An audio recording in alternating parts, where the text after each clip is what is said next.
Happy Friday, YouTube. This is Dr. Wanda. I wanted to finish out our chat this week. I started on Monday. I'll wrap up on a Friday with something that's pretty serious but important. And that is, let's talk about health insurance and let's talk about life insurance. So, believe it or not, Ghana does have health insurance, and they have a plan that came about in 2003. It's called the National Health Insurance Scheme. Okay, so it's like any other health insurance. It's pretty comprehensive, and now that you know it exists, you can look it up and you can dig further. Because I'm not going to sit here and break down a whole health insurance plan, but health insurance here is no different than the U.S. It's about the have and have nots. If you can afford health insurance, or if you have a company that's offering that, then you can have it. If you can't afford it, then you can't have it. It's that simple. But I think if you an expat or you're doing long stays, like G and I have done, it becomes real important. Now I do have health insurance in the U.S., but of course the arm of that does not extend here, so it's virtually useless to me while I'm here. Uh, it's become rather important to me as I've stayed now. We're in the 11th month. And so you begin to face various sicknesses, whether it's you fall and you injure yourself, whether it's you find yourself, with a reoccurring illness that you brought here. Like, remember last year I came here and I had sciatica. If I had wanted to see a doctor or a chiropractor or any of that, I had no insurance. I'm looking at my daughter's predisposition for diabetes. Now, of course, we're doing things with the diet and movement and all of that stuff has helped her. But, let's say she needed additional care. It would start to really, really, really, really dig in our pockets because everything here is a cash and carry society. This is not a society. This is not an economy built off credit. The U.S. is built off credit. We can see the doctor half of the time and do a copay, and we can be billed. They're not going to bill you. They expect to be paid for service. So that's something to consider, that they're and again, they have one that is just for Ghanaians. So like, I'm married to a Ghanaian. If he had it, he could add his wife to the policy, or I'd be willing to see if I could be added to the policy. Um, they also have one that's just for expats. It's called International Expat Health Insurance, and it came out like 2020, 2021. So I saw some pretty powerful companies, Aetna, Cigna, Intra Global. These are companies that we see regularly in the U.S. It has some other companies. I didn't bother to write their names down again because you go and do the homework. I've given you the tip. You do the homework. But it's International Expat Health Insurance, and I think that if and nothing else is worth knowing. It's worth knowing that exists. And so as you're saving and planning and preparing to move or stay, you know that you can have some health insurance in this country. So I wanted to tell you that. So I had asked Isaac. I said, do you have life insurance? He said at one point he had life insurance. Africans are no different than Americans, and particularly African Americans. We just living by the hair of our chinny chin chin. We just making it each day. Every day, we just hope. So I am a long believer in life insurance. I have a policy for myself, for my daughter, for my mother. If nothing else, I think that you should be buried with dignity. I know in the U.S. they're no longer doing free funerals.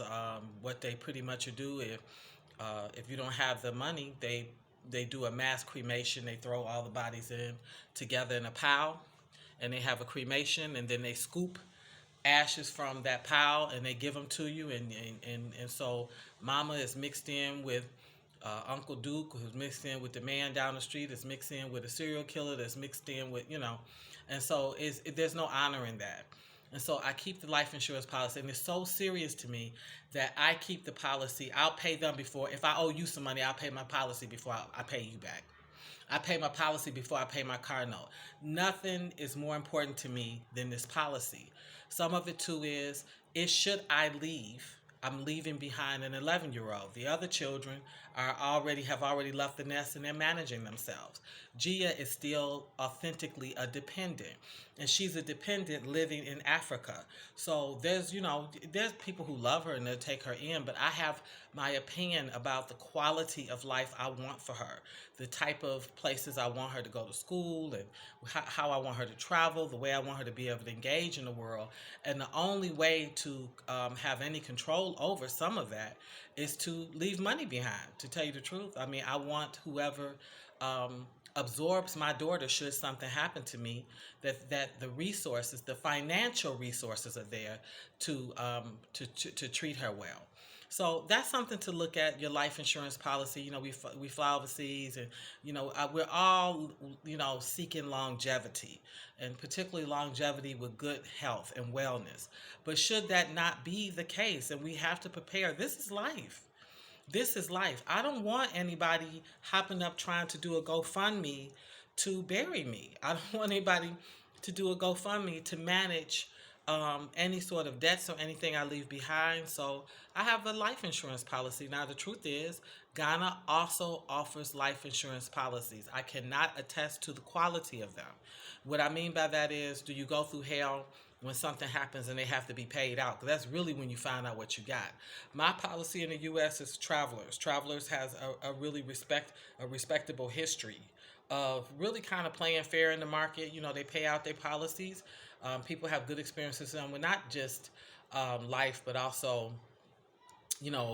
for your home insurance, for car insurance. Like, Travelers is kind of respectable. So we have to find out, and maybe I'll spend some time kind of doing some homework, and y'all help me. Y'all do some homework too, and if you know, tell me, and I'll most certainly have a segment where I discuss that. But I think you should not consider coming to this continent without life insurance and without health insurance. I'm firm about that, having gotten sick a few times over here. Now, the interesting thing is malaria is the biggest killer of Africans across the continent. It's malaria. That's the biggest killer. But in Ghana, the biggest killer tends to be, what people die most often of, is intestinal disease and respiratory infections. So I just want you to know that it is noted that Ghana's water is not considered drinkable, that it is identified as contaminated, but they do have an amazing water system to deal with it. So bottled water, sachet water, and of course most water, if you don't have your hands on bottled water and sachet water, you boil. And so that rule is a hard, fast rule. It's not it's not, oh, I can sometimes not do. No, just follow the rule, because the intestinal problems that you run into when you mess with contaminated water are not good. And it's like, I spent 7 days out of Lilonia, and I had an opportunity to see people fetching out of lagoons with dirty water, and really trying to get the water that settled at the top, not to stir the water so that everything's at the bottom, sort of went to the bottom and go to the top. And it's a community, because it's a salt harvesting community. If somebody decides to set up a borehole out there, they would need to do that and set up reverse osmosis so you can drink the water and wouldn't get sick from the salt content. And it's one of the things that actually I had a group of women that we were talking about doing that for that community. That's how That's how I came to learn about a lot of that. But each community has something different. You got, the Asians over here contaminating water because they steady trying to sneak and mine for gold. You have just whole areas where, you have waste management issues, and that's contaminating water. So if that's the case and you're doing a longer stay in this country, then should you come into one of those parasites, you want the best care. You want the best care. You already see the people that live here suffer with the issue. So why put yourself in a predicament where you can't get the care? So the upper respiratory infection, it's just what it is. I mean, we're living in COVID times. I personally enjoy the Ghanaian diet, even though now I'm cooking more for myself and eating more of my cuisine, just because some of it tears up my stomach. Um, Only when well, I should be honest. It seems that there's certain vendors, when my husband does those random vendors, and I've just forbidden that now. So because it's dangerous, and nobody needs to tell me anymore. I know it's dangerous. So yeah, but with the upper respiratory thing, the ginger, the garlic, the organic citrus, the lemons, the the limes, the pineapples, all that stuff is COVID immune system building stuff. And so I've loved the diet because I've been able to stay grounded in it, and I think that's what saved my upper respiratory infection. Besides the fact that I am adamant on traveling with my pink Himalayan salt. They have salt here, there's sea salt. I do use that, but I just love my pink Himalayan salt because when I had bronchitis, and I've only had bronchitis once. I got a Groupon, and for Americans, you know what Groupon is. And I went to a Himalayan salt house. All the walls and everything was just that. You just go in there for like 15, 20 minutes and you sit and you just inhale that salt. And when I tell you that bronchitis was wearing me out, it was wearing me out, which is why I was so desperate to figure out what to do. I went there. um, I sat in there and smelled, just inhaled for 20 minutes, and the bronchitis died. It wasn't able to continue to grow. I bought a couple of the Himalayan salt blocks and positioned them around the house, one in my mother's room, one in my room, one in the front, all over. And I have never had bronchitis again. So the salt works the same way it works with, curing meat.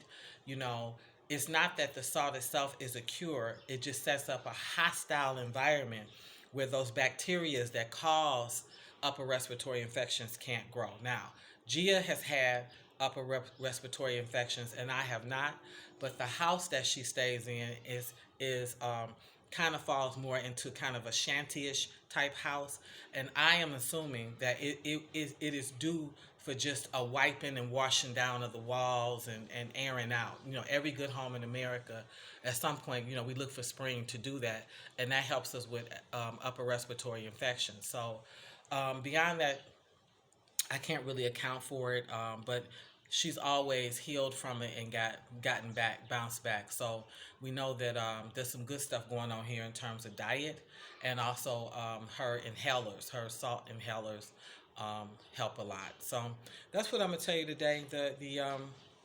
Start thinking about your health insurance. Start thinking about your life insurance. Take it serious. Look at what you can travel with, what you can keep and pay abroad. But then also look at some policies that you might be able to maintain here, uh, you know, in the interim. You got some time to do your homework anyway. This is Friday. I wish you an amazing weekend, and peace and progress.